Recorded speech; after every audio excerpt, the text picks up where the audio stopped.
So I've had experience with Insta360 before. I bought the predecessor to this camera, the One R, a couple years back. I had a bad experience with the unit that I got, which it could have just been a bad unit, but there were a couple things that I couldn't do that I wanted to do, and for that reason I didn't end up keeping the camera. I ended up buying the Sony ZV-1 instead, which was a very good purchase, and I'm glad I actually bought that camera when I did. It taught me a lot at a time when I was trying to learn a lot, so no regrets there. But now I'm in the market for another action cam and something with good stabilization, something that can do 360. I definitely want to be able to take some pictures with it. And I want it to be small and portable. Obviously, it's going to be an action cam. At the same time I was in the market for one, they were just talking about releasing another camera. I didn't know what the camera was at the time, but I thought, okay, since I'm in the market for a 360 camera, I'll just hold off until their announcement, and then take a look at what they got, and if I don't like it, then go with something else. But I was willing to give them a chance, so I held off, and I'm glad I did. But here we are again. I'm definitely going to be trying it out. I'm definitely going to be using it to film some Onewheel stuff. I'm definitely going to be using it to film some hikes and some POV stuff that I want to get into, so we'll see. But for now, I want to just get into it, rip it open, and see what all is in the package. Now, I'm a big packaging person. I'm not a really big unboxing person, so I don't do a lot of unboxings, but I absolutely love packaging. I think people who put thought into packaging care a lot about detail, and if you care about those details, then it tends to carry over into every other aspect of the product. So I'm super big into packaging when someone takes the time to put some thought into it. So let's see how much thought Insta360 put into the packaging of the One RS. Alright, so first impressions, it's a very nice package. All white packaging with the black and the gray lettering and logo. Old school box cutter, you know what I'm saying? Retail life. Let's go ahead and take this off here. And get rid of that. It looks like it just slides off like an iPhone box. I don't know why I used iPhone as an example, but there we go. Alright, so this is what we have inside the box here. Looks like we have base module and the 4K module connected together in one compartment. The 360 module connected to nothing. The battery module separated in its own separate little compartment here as well. You can scan this QR code right here with your phone, and it'll take you to the app, or take you to somewhere where you can download the manual. So if you want the manual, there you go. And what else do we have in here? What's in the box? So I just did an unboxing of a piece of tech that I'll release here pretty soon. It's an Anchor USB-C hub that I'm planning on connecting to my laptop just to get more ports. So super good packaging on that, and it had a little flap that allowed you to pull it out of the packaging of the box. Like so, this no flap right here. It has these, I guess, is cool, but it had a little flap that you can just hold and just pull these things out. Super cool, super cool. Missed opportunity. All right, missed opportunity right here. All right, so moving on, we got this. Oh, so you pull this out. So okay, all right. So I just talked a bunch of crap, and all this was something just sitting on the top here. I mean, it was just sitting on the top there. So I could have just pulled it out. So my bad, Insta360.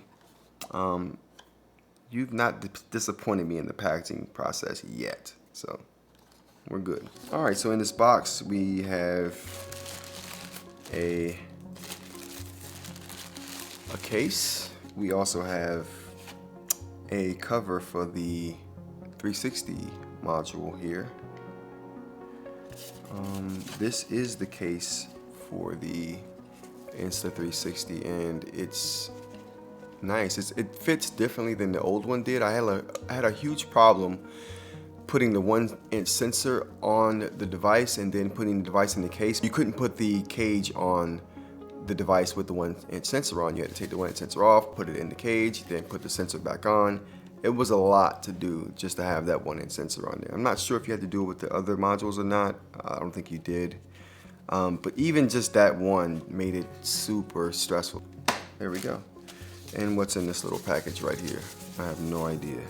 Oh, so it's a action cam mounting bracket. You also get in the box stickers, a cleaning cloth, some diagrams here, and a quick start guide. I'll take a look at that quick start guide, and warranty information, of course. So, and now this thing right here is very cool because it feels very good in the hand. I'm not gonna lie. It just feels like something you just want to hold and squeeze. This is supposed to just kind of clamp onto your 360 module to keep the connectors and the cameras themselves safe. Go ahead and take this battery module out, and we'll go ahead and take the main 2 modules out of there.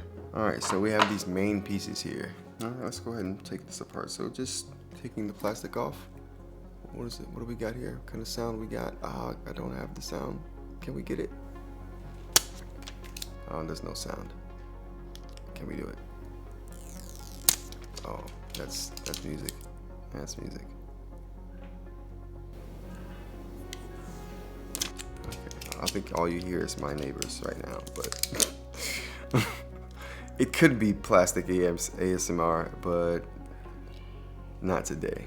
They're super loud, so but we'll keep pushing on. And now we have this here, which we could just take this apart. It feels very good taking these things apart and putting them back together. I gotta say, it feels very satisfying. All right, so these are the 2 modules I'll probably be using together. And since I'll be probably filming myself, I'll have the camera module facing the direction that the camera's facing.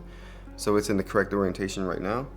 And I should just be able to just put this battery pack on the bottom here and snap it into place. All right, so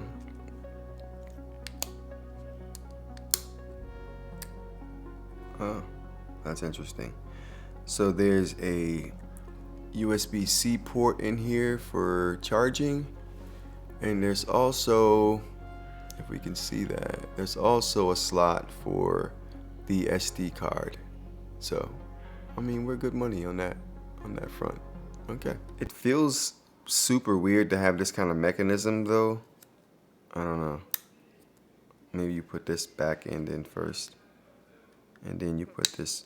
Yeah, that's definitely how that goes. This is super sketchy. I don't like that at all.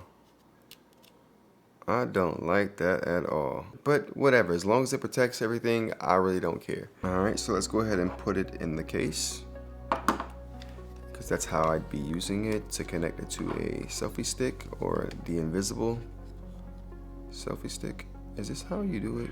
Yeah, this is how you do it. So it slides in SD card port first, because that little opening right there is for that purpose right there.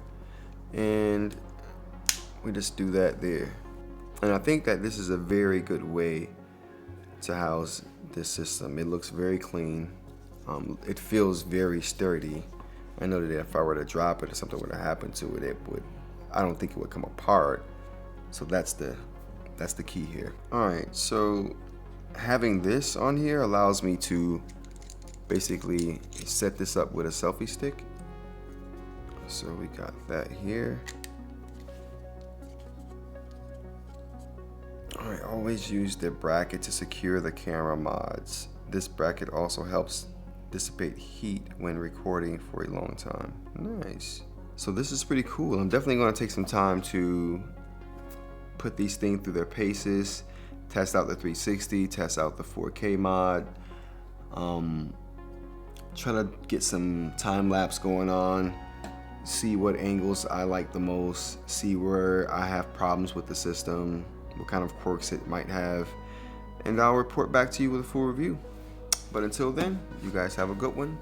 Take care. Peace.